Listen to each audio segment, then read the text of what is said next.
오늘의 사연 시작합니다. 안녕하세요. 서울 사는 50대 중반 남자입니다.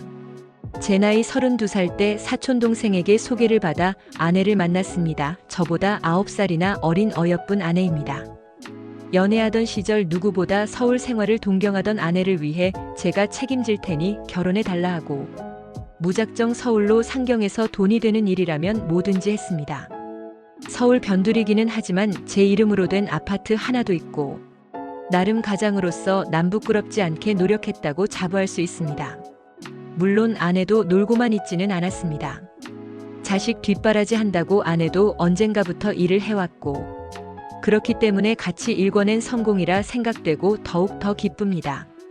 이제 둘째도 대학에 들어갔고 그간 착실히 저금해 둔 게 있으니 학비 걱정도 없고 저도 해야 할 일은 다 끝낸 것 같고 이제 삶을 즐기면서 살고 싶었는데 아내는 저와는 생각이 다른 것 같습니다. 제가 즐기고 싶은 삶은 같이 즐기는 삶이었는데 아내는 아직도 친구랑 노는 게 재밌나 봅니다. 많은 걸 바라는 것도 아니고 주말에 공기 좋은 산에 올라가서 코에 바람도 좀 넣고 내려오는 길에 맛있는 것 좀 먹으면서 돌아다니고 싶은데 아내는 어디서 헛바람이 들어서 무슨 모임이니 평생 해보지도 않은 운동 같은 거나 즐기면서 밖으로 돌고 있고요. 둘째가 대학 때문에 집에 떨어져 살게 되니 둘째가 지내던 방이 빈다고 하면서 잠도 따로 자라고 하더군요. 몸이 달아올라 밤에 아내 옆으로 가서 잘라치면 제 몸에 열이 많아서 싫다고 내쫓기기가 일쑤였습니다. 바닥에서 잘 테니 한 방에서 자자고 빌듯이 부탁해도 제가 코를 심하게 본다면 거절하기가 일쑤였습니다. 저도 저지만 아내야말로 이제 한참 때라는 생각이 드는데 저를 그저 같이 사는 아저씨 정도로 생각하는 건가 싶어서 우울하기까지 합니다. 아내가 틈만 나면 누구 언니 만나러 간다, 누구 만나러 간다 하면서 밖으로 돌길래 처음에는 이 여편네가 다른 남자가 생긴 게 아닌가 싶었는데 다행히 그렇지는 않았습니다. 부부 생활에 좋다는 약도 구해다가 보약이라고 하고 몰래 먹이고 있는데도 제 생활에는 별다른 변화가 없더라고요. 너무 오래돼서 거미줄 치겠다는 농담을 하며 분위기를 만들어도 등짝만 두드려 맞고 그런 날이 반복되다 보니 이제 저도 아내와 한 침대에서 자는 모습을 상상하면 어색하게 그지없습니다. 자식놈들도 엄마 편이라고 아빠는 왜 이렇게 엄마를 귀찮게 하냐며 저한테 핀잔만 주고 도대체 나는 뭘 위해서 그렇게 노력하며 살아왔는가 후회도 되더라고요. 아내와의 관계 개선을 위해 끊임없는 시도를 했지만 별다른 진전이 없으니 어느 순간부터 저도 지치기 시작했습니다. 집에서는 푸대접 받기 일수에 같이 사는 사람 정도의 취급을 받으니 어느 순간부터 저도 포기하게 되더군요. 저도 그래서 아내처럼 여태 돈 버는 데만 급급해서 못 즐겨본 저의 인생을 살아보자는 마음이 들었습니다. 여태 취미라고 즐기고 있는 건 주말에 가는 등산밖에 없었기 때문에 5시쯤 퇴근하고 적당히 즐길 수 있는 취미를 찾아보기로 했습니다. 어차피 일찍 집에 들어가 봐야 거실에 앉아서 텔레비전 보는 것 말고는 할 수 있는 것도 없는데 그마저도 마누라가 보고 싶은 게 있으면 리모컨을 빼앗기는 게 일상이었기 때문입니다. 뭐를 하는 게 좋을까 한참 고민을 했는데 제 새로운 취미는 아주 간단하게 발견했습니다. 라디오를 틀고 운전을 하고 있는데 클래식 기타 연주 음악이 나오더라고요. 기타도 나쁘지 않네 이런 생각을 하면서 가고 있는데 회사 근처를 지나다가 기타 연습실 간판이 보이더라고요. 그래서 다른 생각도 할 것 없이 차를 돌려서 연습실에 들어가 봤습니다. 잔잔히 들리는 기타 소리도 나쁘지 않고 제 또래의 남자들도 많은 게 세상에 저 혼자 남았구나라고 생각했는데 동질감이 느껴지는 사람들이 생각보다 많이 있더라고요. 당장 연습실을 6개월치를 끊고 새 취미 생활을 시작했습니다. 아내에게도 기타를 취미로 배워보고 싶다고 말을 했는데 그러던가 말던가 하는 시큰둥한 대답만 들었습니다. 그동안 평생 일만 해와서 그런지 두꺼워진 손가락으로 내가 기타를 연주할 수 있을까 했는데 날이 갈수록 손가락이 원하는 대로 움직이는 게 정말 기분이 좋더라고요.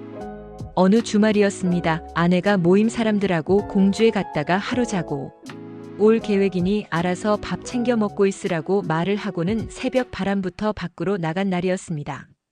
제가 그녀를 처음 만난 그날이기도 합니다. 냉장고를 열어보니 마른 반찬 몇 가지만 있어서 저도 집에 있는 것보다 등산 다녀왔다가 기타 연습이나 해야겠다는 생각에 이것저것 챙겨서 밖으로 나갔습니다.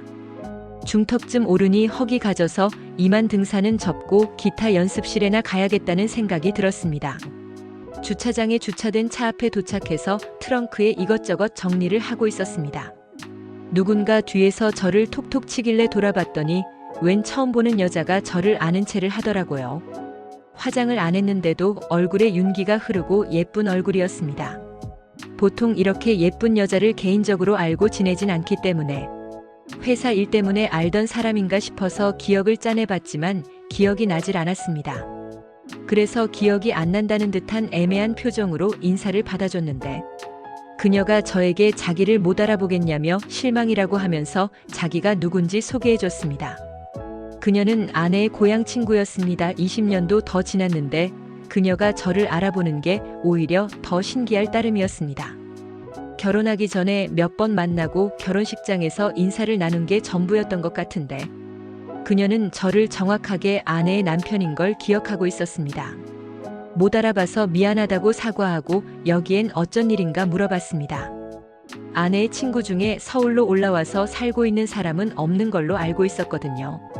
그녀는 아무 설명도 없이 대뜸 이렇게 만난 것도 우연인데 밥이나 같이 먹겠냐고 물어보더라고요.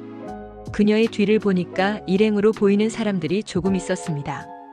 제가 낯도 가리고 아무리 아내의 절친이라지만 오래전 몇 번 본 게 전부였기 때문에 모르는 사람들하고 어울리는 걸 별로 안 좋아한다고 나중에 기회 되면 아내와 셋이서 만나자고 거절을 했죠. 그러자 그녀가 저 사람들은 신경 쓰지 말고 그럼 자기랑 둘이서 식사를 하러 가자고 하더라고요. 아내의 친구가 이렇게 사정을 하는데 거절하기도 뭐해서 그러면 그러자고 하고 같이 식사를 하러 갔습니다. 하산하는 등산로 근처에서 식사를 했는데 저는 불편한 걸 최대한 티 안 내면서 그녀가 하는 말에 대답 정도만 하고 있었습니다. 그녀는 주절주절 자기 이야기를 하더라고요. 서울에서 살 생각이 없었는데 큰언니네 애들이 자식을 낳고 애 좀 봐달라고 해서 올라왔다고 주중에는 일중이라 밖에도 못 나가고 갑갑해 죽겠어서 주말에 등산을 다닌다고 하더라고요. 남편은 어쩌고 혼자 다니시냐고 물어봤는데 남편이라뇨 하면서 이미 10년도 훨씬 전에 다시 돌싱이 됐다고 자랑처럼 이야기하더군요. 애가 안 생겨서 그 일로 다투다가 이혼을 당했다는 어쩌다가 애도 없고 스트레스 받는 게 없으니까 이렇게 젊게 지낼 수 있는가 하는 생각이 들었습니다. 한편으로는 약간 부럽기도 했습니다. 자꾸 술 한 잔만 하자는 말에 저는 오늘은 차도 끌고 왔고 오늘 기타 연습실에 연습을 하러 갈 거라서 안 된다고 딱 잘라 거절을 했습니다. 그런데 그녀가 기타를 칠 줄 아냐면서 눈을 반짝거리면서 물어보더라고요. 시작한 지 얼마 되지는 않았는데 취미 삼아 하고 있다고 말하니 그녀가 어머나 나는 음악하는 남자가 그렇게 멋있더라. 이러면서 저의 취미를 칭찬하듯이 말을 하더라고요. 그냥 말투가 밝은 사람인 줄 알았는데 어느 순간 정신을 차리고 보니 제가 기타 치는 모습을 보고 싶다는 그녀를 제 차 옆에 태우고 기타 연습실로 향하고 있었습니다. 여자를 만나려고 시작한 건 아닌데 아무튼 기타 연습실에서 서툴게 기타를 치고 있는데도 한 곡 한 곡 연습이 끝날 때마다 멋있다고 칭찬을 해주는 모습에 괜히 기분이 다 머쓱해지더라고요. 그렇게 내리 2시간을 그녀는 저의 서투른 기타 연주만 보고 있었는데도 전혀 지루해하지도 않고 오히려 이 노래는 뭐냐고 묻고 알만한 노래를 연주하고 있으면 이거 어디서 들어본 것 같다고 반응을 해주는 모습에 저에게 전에는 느껴보지 못한 감정들이 피어오르기 시작했습니다. 연습실을 나오고 나니 저녁 6시가 다 되었더라고요. 그녀에게 집이 어디냐고 밤이 늦었으니 데려다 주겠다고 했는데 저에게 저녁같이 안 먹겠냐는 제안을 했습니다. 그녀도 주말에는 애를 봐줄 필요가 없으니 혼자고 저도 집에 가봐야 마른 반찬에 식은 밥 정도나 먹겠다는 생각에 그러자고 했어요. 차가 있으면 보통 술은 입에도 안 되는데 그녀가 술 딱 한 잔만 하자고 하는 말에 넘어가 결국 소주 한 병을 시켰습니다.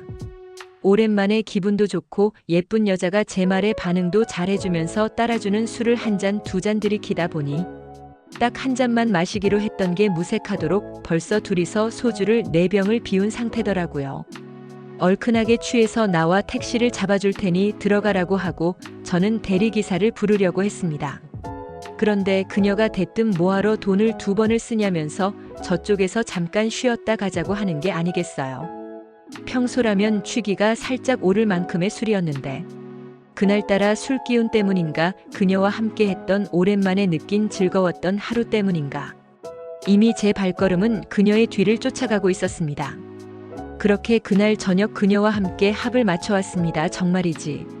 제 인생에서 최초의 일탈과 최고의 밤이라고 해도 과언이 아니었습니다. 만족스러운 표정을 하고 제 팔을 베고 누워있는 그녀에게 절친의 남편인 저와 보낸 하루가 후회가 되지 않냐고 조심히 물어봤습니다.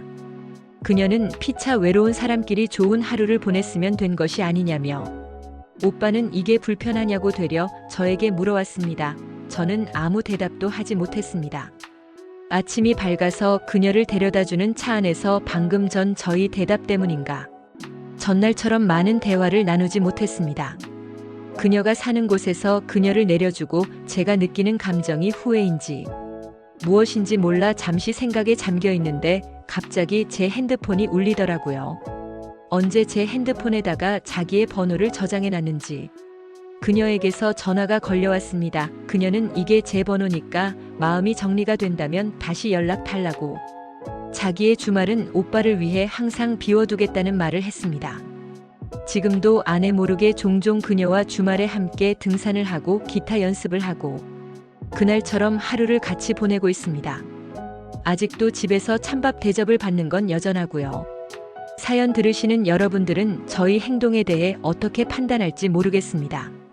하지만 저는 새롭게 시작한 저의 인생 2막을 힘닿는 데까지 즐겨볼 계획입니다. 오늘의 사연은 여기까지네요. 긴 사연 끝까지 들어주셔서 감사합니다. 구독과 좋아요 잊지 말아주세요.